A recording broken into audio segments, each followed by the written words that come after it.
অনেকেই ভাবে বিটিএস মানে হয়তো কিছু পাগল ভক্তের পাগলামি, কিন্তু যে বুকে একবারই বেগুনি রঙের ছোঁয়া লেগেছে সে জানে এই 7টি ছেলে শুধু কোনো গায়ক নয়, তারা বিষণ্ণতায় ভোগা হাজারো তরুণীর বেঁচে থাকার শেষ আশা।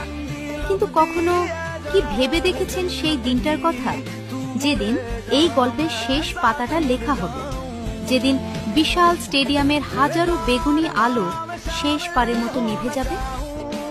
কল্পনা করুন সেই বুক ফাটা রাতের কথা। মঞ্চে 7টি ছেলে পাশাপাশি দাঁড়িয়ে আছে, কিন্তু আজ তাদের মুখে কোনো হাসি নেই, আছে এক সমুদ্র কান্না।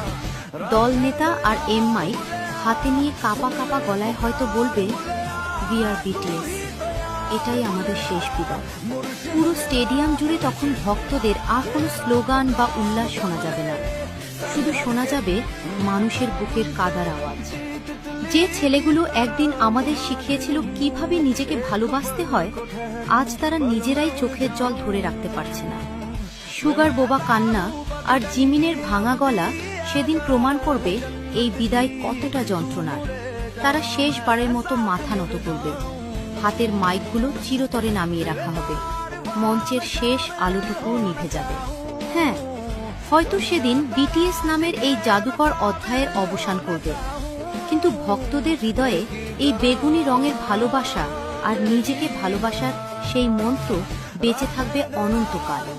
কারণ কিংবদন্তিদের কখনো মৃত্যু হয় না।